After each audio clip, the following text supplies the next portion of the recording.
Right now at 10, for the first time before next month's, last time before next month's election, the candidates for governor square off on stage. Plus, celebrating the grand opening of the new downtown Janesville Town Square. And later, highlights from week 2 of the high school football playoffs. Prep Mania is coming up. This is News 3 at 10. We'll have those stories in just a minute, but first we are following some breaking news out of Beaver Dam. The Dodge County Sheriff's Department says there was an officer-involved shooting tonight on Walnut Street. Officers were called there just after 5:30 for a report of a domestic incident. During the investigation, shots were fired and the 35-year-old man was shot. We are told his injuries are not life-threatening. Tonight was the final gubernatorial debate between Governor Scott Walker and candidate Tony Evers. The two faced off at UW-Milwaukee, touching on various issues. Our Amanda Quintana is here now with more on what they want you to know before November 6th. Amanda? Yes, well, climate change, health care, criminal justice reform, those are just some of the big topics that were brought up tonight. Although the two candidates disagreed on a lot, there was one thing they agreed on: the need to heal the partisan divide, especially following the news of the 13 pipe bombs sent to Democratic leaders this week. An attempted terrorist attack against any American is an attack against every American. And then we need to stand united against terrorism no matter where it's at. In fact, I said, if you take on one of us, you take on all of us, no matter what the political background, no matter what your religious beliefs. We absolutely believe that what unites us is far, far more important and more important than what divides us. And I'm an educator. That's the way I'm going to be operating as a governor of the state of Wisconsin, seeking common ground, making sure that we talk about what unites us. There was a big focus tonight on education. Moderators pointing out less than half of the state's students are proficient in reading, math, and science, and that 67% of black students are graduating high school compared to 92% of white students. Evers says this is partly because of the $800 million Walker took from public schools. Walker says that he is dedicating more resources to programs like youth apprenticeships to get kids interested in careers earlier. All right, Amanda Quintana reporting on. Amanda, thank you. Former President Barack Obama encouraged everyone who came to see him today to vote for Democratic candidates in Wisconsin and said the midterm election could be the most important election of their lifetimes. President Obama also focused on a number of issues, including health care and the Affordable Care Act, while speaking at North Division High School in Milwaukee. The former president also criticized President Trump and other politicians for what he called shamelessly lying. But there's something at stake in this election that goes beyond party. What is at stake is a politics that is decent and honest and lawful. There are important issues, not literally on the ballot, but figuratively on the ballot. Health care is on the ballot. Our environment and clean water is on the ballot. Equality is on the ballot. Democratic leaders told the crowd to go vote next month and bring friends and family with them to the polls. State Republicans were quick to respond to today's event. Leah Vukmir says the president lied and wouldn't acknowledge that Tammy Baldwin wants to boot millions of Wisconsinites off employer insurance. And Governor Walker says it takes gall for former President Obama to come into Wisconsin and lie about health care and pre-existing conditions. Well, the weekend's here. Let's see what we can expect from the weather. Here's Chief Meteorologist Gary Canalpi. Your first alert forecast, Gary. Well, Eric, things are pretty quiet out there right now. We had some breaks in the clouds late this afternoon. Now we have the clouds coming back in. There are a few light showers out there. I was just checking surface reports. Looks like a little bit of light rain being reported at La Crosse and maybe at Prairie du Chien, but other than that, much of that precipitation you see on radar not reaching the ground. Low temperatures this morning started out right around 40 degrees here in Madison, a little cooler to the north, a little warmer to the south, and high temperatures were generally in the lower to middle 50s across southern Wisconsin, including a 52-degree high temperature here in Madison, very similar to what we've seen the last couple of days and what we'll see this weekend. Current temperatures are in the middle 40s thanks to the cloud cover, and by tomorrow morning, look for temperatures to be down into the upper 30s. Skies will be mostly cloudy through the day tomorrow, just a slight chance of a shower overnight and through the day on Saturday. High temperature at 51. That's your first alert forecast. Gary, thank you. Federal law enforcement officials are confident they have their suspect, a Florida man with a long rap sheet, in custody tonight, charged with mailing those package bombs to more than a dozen critics of President Trump. A handcuffed Cesar Sayoc into an FBI office after arresting him today. He was taken into custody outside an auto parts store in Plantation, Florida. That is some 30 miles north of Miami. The 56-year-old suspect is accused of sending at least 13 mail bombs. He could face as many as 48 years in prison if he is found guilty. Madison police thought they were making a routine traffic stop, but ended up arresting a man wanted for homicide in Las Vegas. Police pulled Terran Wilhelmi over on Thursday for speeding on the Beltline. As an officer was checking out his record, he found the homicide warrant for Wilhelmi's arrest. Details of that homicide are unclear. Las Vegas police have asked him to be extradited to Nevada. The reward for information into the disappearance of Jamie Kloss, missing now from her Barron County home for nearly 2 weeks, has now been doubled to $50,000. The Barron County Sheriff's Department says the Jennie-O turkey store where her parents James and Denise Kloss had worked helped raise the reward from the $25,000 offered earlier by the FBI. So far, investigators have followed up on more than 1,700 tips. The wait is over for a major downtown Janesville attraction. City leaders see the Town Square project as a place for families to meet. Rock County reporter Adam Duxter joins us live with how they also hope it'll trigger major downtown development. Adam? Well, Eric and Charlotte, for years this western portion of downtown Janesville sat pretty quiet, and the long-awaited Town Square project has since promised to change that. And today, people in Janesville got their first chance to check out the new space.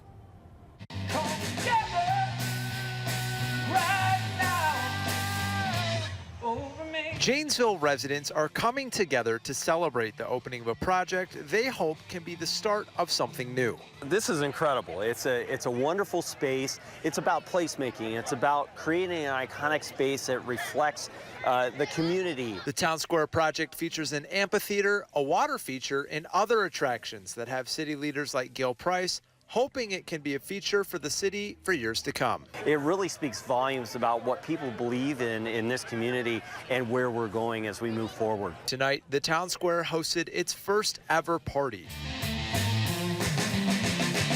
For those who have grown up in Janesville, it's a way to see how far their town has come. Having lived here basically my whole life, it's pretty cool to see, signs of life kind of since the GM closure.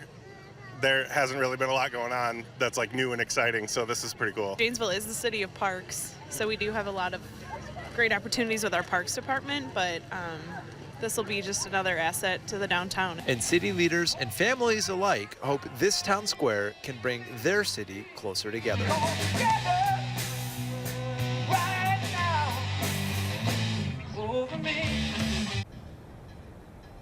And Eric and Charlotte, this Town Square project isn't the end of the renovation or development here in downtown Janesville. Over the next couple of years, the opposite side of the Rock River will be seeing major renovations, and eventually a passenger bridge will connect the two. A lot of positive changes there. Adam Duxter live tonight in downtown Janesville. Adam, thank you. Unemployment rates in Rock County have tied a record low. In a recent report, unemployment in Rock County dropped to 2.8% in September. Workers at the County Job Center say that's a long way from the double-digit unemployment rates the county was facing nearly a decade ago, and say they've seen the difference at recent job fairs. When we have job fairs, we'd have maybe 30 employees or 30 employers, and 1,500 people would show up. Now we have 57 employers representing 1,000 jobs, and we're lucky if we get 130 people to show up. Suda says she credits the change to major employers like Dollar General moving to the county. The second portion of the Great Sauk State Trail is now officially open. Former Governor Tommy Thompson and representatives from the Ho-Chunk Nation taking part in a ribbon-cutting ceremony today at the former property of the Badger Army Ammunition Plant. The second phase of the trail will provide access to the new Sauk Prairie recreation area. A retired veteran has claimed the $1 million winning Powerball ticket sold this week in Madison. The Wisconsin Lottery said Raymond Heft purchased his ticket at the Pick and Save on Shopko Drive on the east side. Heft matched all 5 numbers, but not the Powerball. And since no one won the jackpot on Wednesday's drawing, the jackpot for tomorrow night's drawing has grown to about $750 million. After Wisconsin taxes, that would be worth a lump sum payment of almost $300 million. Still ahead at 10, the weekend is here. We'll have your full forecast, including the updated chances for rain in the coming days. Well, this Friday night, just getting underway. News 3's Melissa Kim with all your postseason Prep Mania highlights. Round 2 of the playoffs just ahead.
People are racing for research this weekend to benefit the UW Carbone Cancer Center. The run, one of the largest fundraisers for the center, and new this year, researchers are teaming up with the American Family Children's Hospital to raise money for both children and adults with cancer.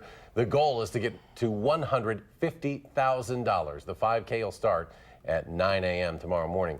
Carbone launching another fundraiser this weekend as well that'll light up the path to UW Hospital in pink. The Friends of UW Health will help hang up hot pink lights outside the entrance to the hospital to highlight the number of people affected by breast cancer. More than 3 million women across the country have a history of the disease, and you can reserve your own pink light for your loved one by heading over to uwhealth.org/gopink. The Henry Vila Zoo is holding its annual Halloween celebration this weekend, but there are some changes. Halloween at the zoo will feature things like a bounce house and costume contest, but you won't find those trick-or-treat stops this year. The reason? To eliminate lines and just let the kids have fun. It all starts at 9:30 Sunday morning and ends at 3. And a heads up, Freak Fest is taking place tomorrow in downtown Madison. Several streets near State Street are closing tomorrow afternoon, so crews can start building those concert stages. Others will close at 5 o'clock for the festival. All closures are in place until 3 o'clock Sunday morning. And you gotta have good weather, right, for all that? We at least hope so. Gary Canalti joining us in the backyard weather patio with the very latest on our weekend forecast. Gary? Yeah, I think it'll be just like the weather has been the last couple of days. There will be some chances for showers, but any showers that do occur will be brief and light, and some people may not see them at all.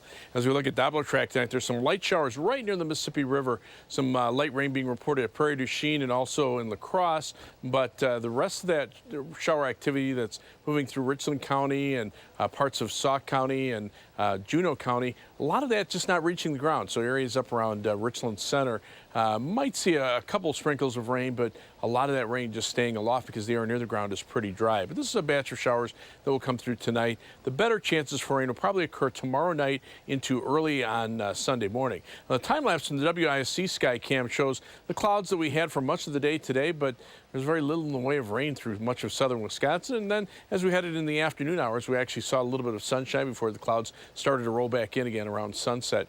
Live view from the Edgewater Sky Cam at downtown Madison. Not a bad evening out here. There's not much of a breeze, but temperatures are chilly, but not that bad. 40 was the overnight low temperature, high today 52, and right now we're sitting at 45. It's mostly cloudy skies. The air is calm. Dew point temperature in the upper 30s. That's about where we're thinking low temperatures will end up by tomorrow morning. 8 to 14-day temperature outlook from the Climate Prediction Center from November 3rd through the 9th, calling for above normal temperatures on the East Coast and the West Coast and the northern part of the United States. Below normal temperatures centered on Texas.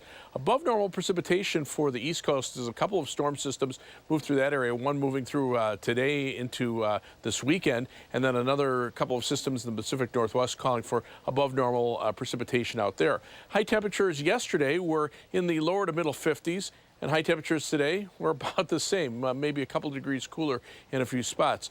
Weather track shows those light showers near the Mississippi River, but again, a lot of that precipitation not reaching the ground. There's plenty of precipitation reaching the ground in the northeastern part of the country. That rain will change to snow in northern sections of New England as cold air gets funneled into that storm system.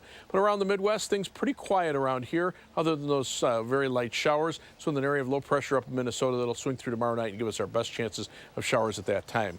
Overnight, mostly cloudy, slight chance for a shower. Daybreak temperature at around 37 degrees for tomorrow. Mostly cloudy and cool, just a slight chance for a shower with a high of 51.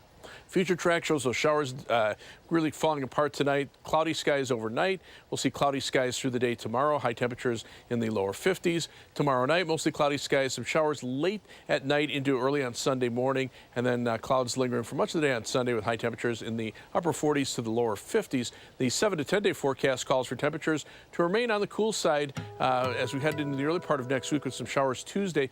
Halloween Wednesday looks to be dry, and then even chillier weather at the end of the week with some rain and snow showers about Friday.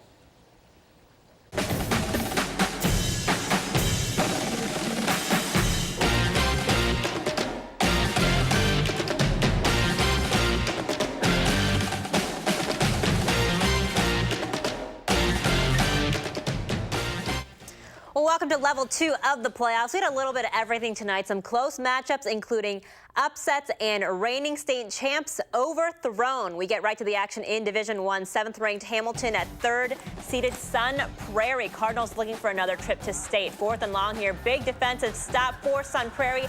Check out Maven Krejci, the play of the night there, setting up this for the Cardinals. Richie Gillies going to air it out to Peyton Gillies here for the score. 7-0. Sun Prairie takes the lead first. Later, Eric Arado, he will air it out to Will Enneking to tie it up at 7 points apiece. But the Cardinals win 31-13. They'll face top seed Fond du Lac next. In Division 2, the top 2 teams in the Badger, North DeForest and Wanakee. Big rivalry matchup here tonight at Warrior Stadium. Northsky with the ball first. Trey Schrader airing it out to Lane Larson. That's a good one there. 41-yard completion for a first down and then some. 3 plays later, Gabe Finley getting the handoff. He takes care of the rest here. 7-0 DeForest up first. Next up, Wanakee with the ball, Jarrett Wolf. He'll take a big hit here. The ball is loose. Who's going to get it? Trey Warney. He'll land on top of it there. He recovers the ball. Very next play, Schrader to Larson like peanut butter and jelly. The perfect pair here. Touchdown DeForest. They lead 14-0. Warriors driving now. Will Ross will get the handoff. Gets through the pack there into the end zone. Wanakee on the board, but they're down 14-7. But they'll get the ball back, and Wolf showing off the arm this time. Sawyer Molly with the touchdown catch. PAT is no good, so they're down 14-13. Later, these guys again, Wolf and Molly, another solid duo, picking up 31 big yards here for the play. And leading to this, Nate Stevens, the field goal. Wanakee leads 16-14 at the half. They hang on to win 23-20 the final. They will face the winner of our next game between La Crosse Central and Monona Grove. The Silver Eagles, the 2 seed, Quinton Trusson here. Long 64-yard pass to Jordan Davis. 42-20 Monona Grove. Then Jordan Bishop here with the razzle-dazzle ending in a long pass to Sam Hepp for the touchdown. And Central would try to get into the end zone at the start of the 3rd, but Monona Grove holds them. Monona Grove wins 56-28. In Division 3, 7th-seeded Pewaukee visiting 3rd-ranked Mount Horeb Barneveld. 3rd quarter here, Pewaukee back to punt. Charlie Fish takes it off the bounce, jukes a few defenders on and off here and there, and then he is off to the races, taking it, ooh, nice little stutter step there, taking it all the way to the house for the score. Vikings up big 28-0. Later on, Pewaukee looking to answer. They're driving, but Mount Horeb Barneveld's Malcolm Reed goes off, picks this one off, almost gets our girl Steph there, but Vikings still up by 28. That would lead to this. Malik Winston taking the carry. He goes 13 yards for the score. Mount Horeb Barneveld moves on to level 3 with a 48-7 win, where they'll face top seed Catholic Memorial. Still ahead, we're going to have a new state champion in Division 4. More highlights after the break.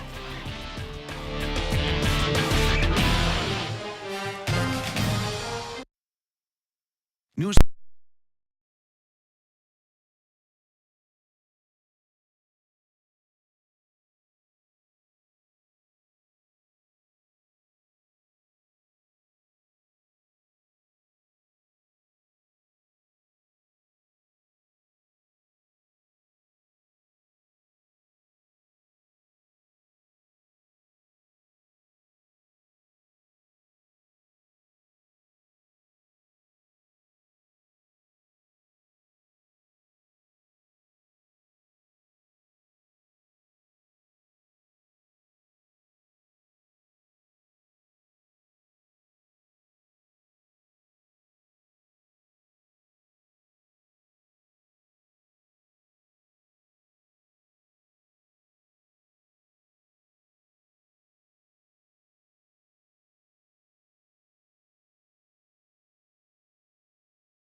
Well, Edgerton with only one loss this season to Rock Valley champion McFarland, facing reigning Division IV champ Lodi tonight.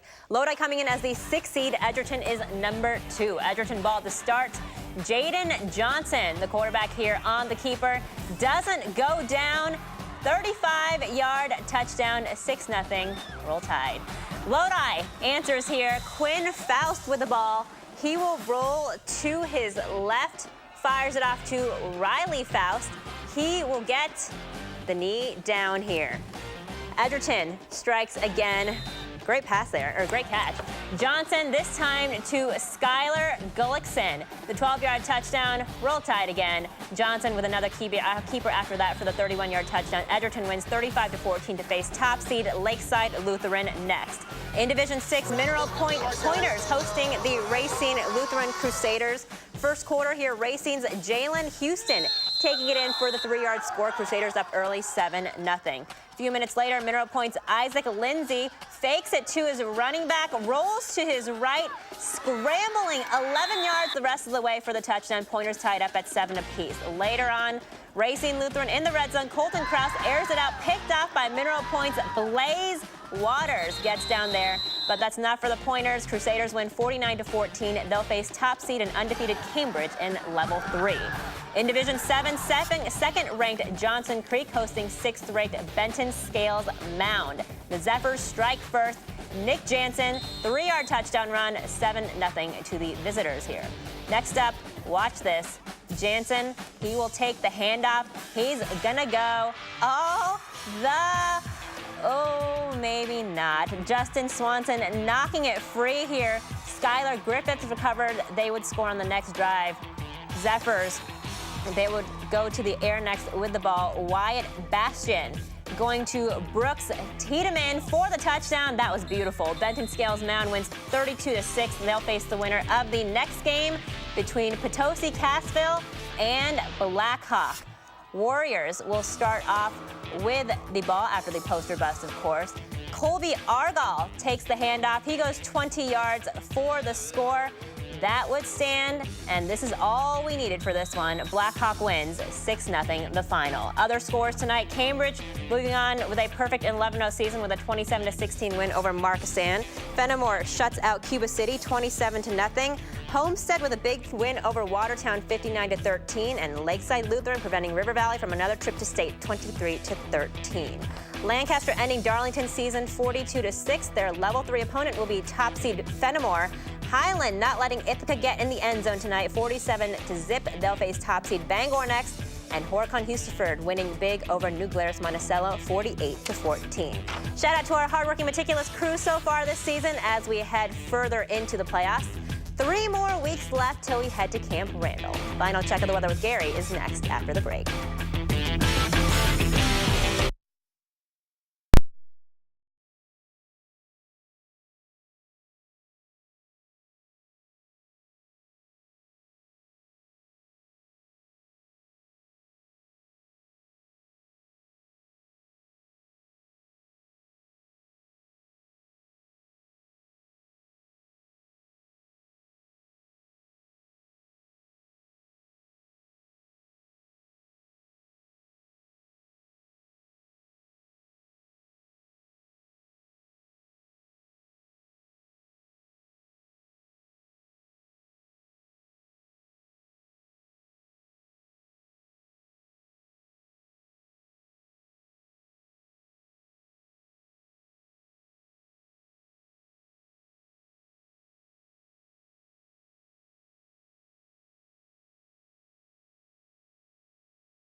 Gary's here with the final check of your forecast. Things pretty quiet out there this weekend. I mean, we'll see some chances for showers, but most of the time it'll be dry. Temperatures will stay in the 50s through the middle of next week. Right now it looks like Halloween should be dry, and then temperatures will turn much chillier toward the end of the week with maybe some rain and snow showers about Friday. Gary, thank you. And thank you for joining us for News 3 at 10. Do something good and have a great weekend.